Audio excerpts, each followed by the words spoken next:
With a crash of magic, I felt the world I know disappear. A new plane, a new life, a new war. That is what we have found. That is what we have become.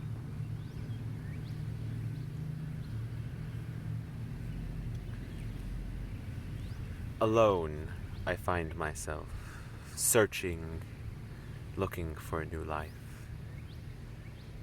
Until finally, I arrive. A thriving bluff towers above me. Trees decorating the landscape and filling it with a warmth I had not understood, as the color green and the forests surrounding me guide me to my new life. A month passes in my new home, time going onward, life continuing, and yet I still find myself without allies and deserted.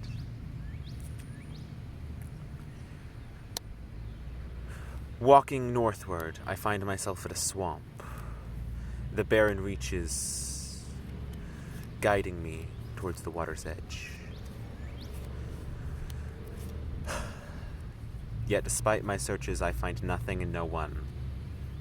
I am, and ever will be, alone. Or so it feels. But another month's time will bring a new life to me.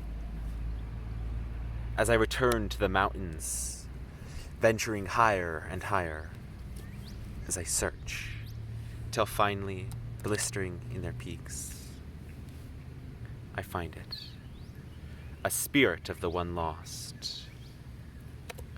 Martyr to the Dragon Lord, Rayhan, last of the Abzan, arrives. Power surging through her. The power of the true Abzan. Before they were betrayed by the one that was to lead them. Together, our plans began.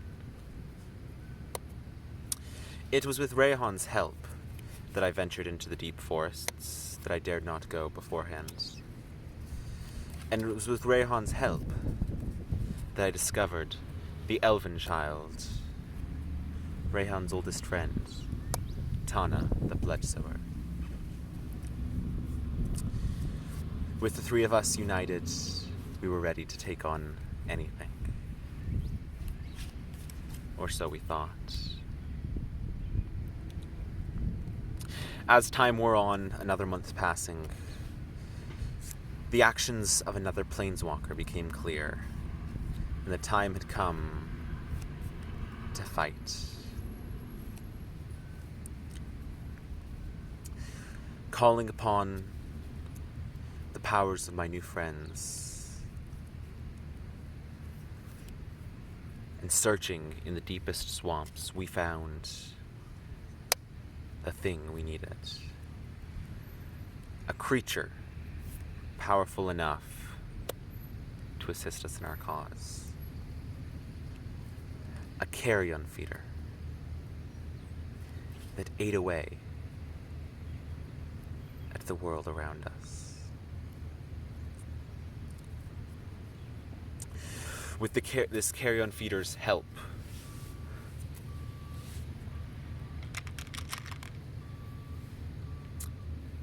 unbeknownst to us, however, this carrion feeder was not as much an ally as we assumed.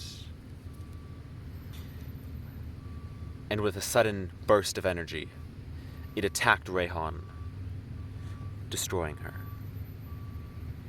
As she died, the blessings of the Abzan were passed to Tana.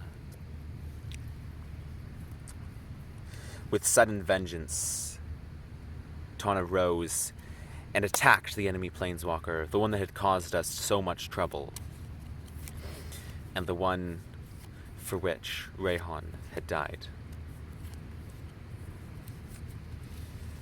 As the Planeswalker's minions fell before us, their blood staining the ground,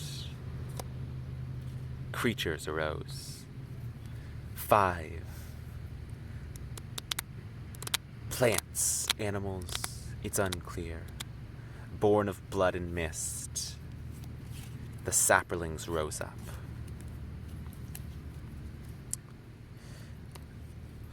With a wall of saplings giving us a moment's respite, work commenced. And within a week, Tana and Hyatt created an artifact we thought would give us the power to consume our enemies. And the fractal harness was born.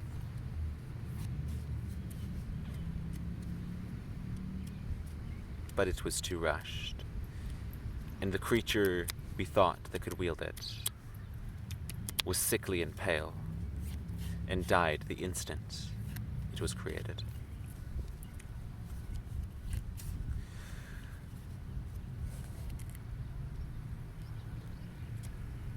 Unafraid, Tana and I continued our campaign.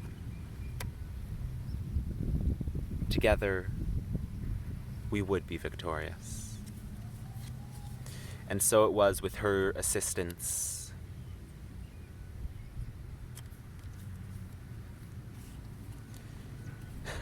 that a new cause was born.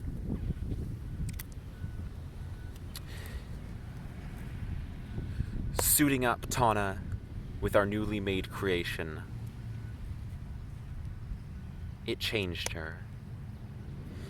And as she rose, ready to face the Planeswalker once more, a hunger for blood arose within her.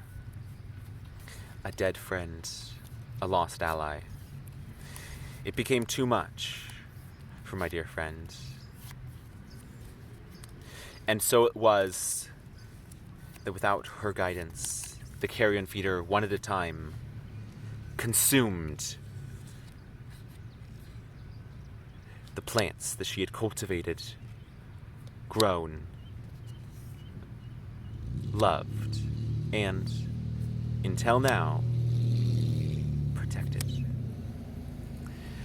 When Tana found out, her heart broke.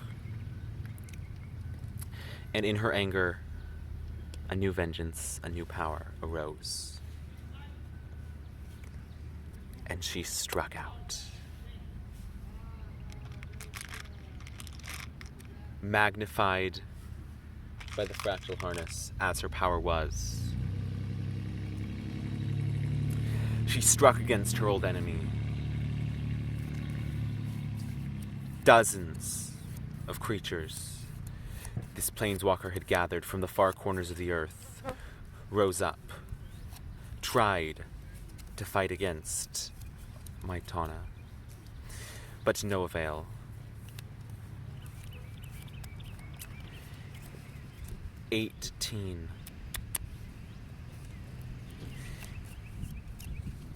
In combination with what had already been done, our old enemy had to do all they could to merely survive. And it was barely enough. Because with each ally they lost, we gained another. With each drop of blood they spilled, we became stronger.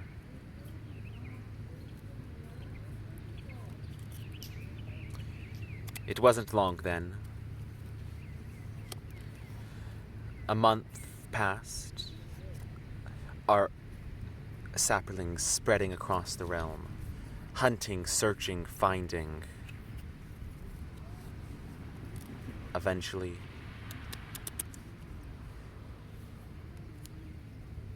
the Planeswalker was cornered. The enemy that had caused us so much darkness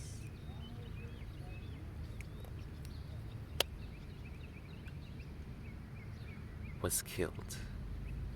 The fractal harness exploding with magical energy. And once again, Tawna was forced by the very madness that we had worked to create.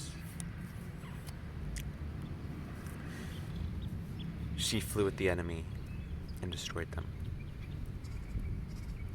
But in so doing, destroyed herself. Never again would she see Rayhan.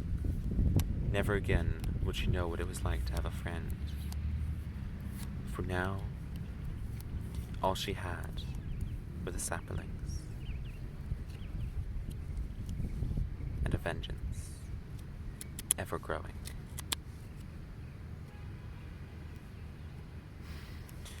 Free at last to leave this plane, and sad though I was to abandon my friend, there was nothing I could do to help her now. And so I left, a fear in my heart that what I created would only grow until it consumed the world.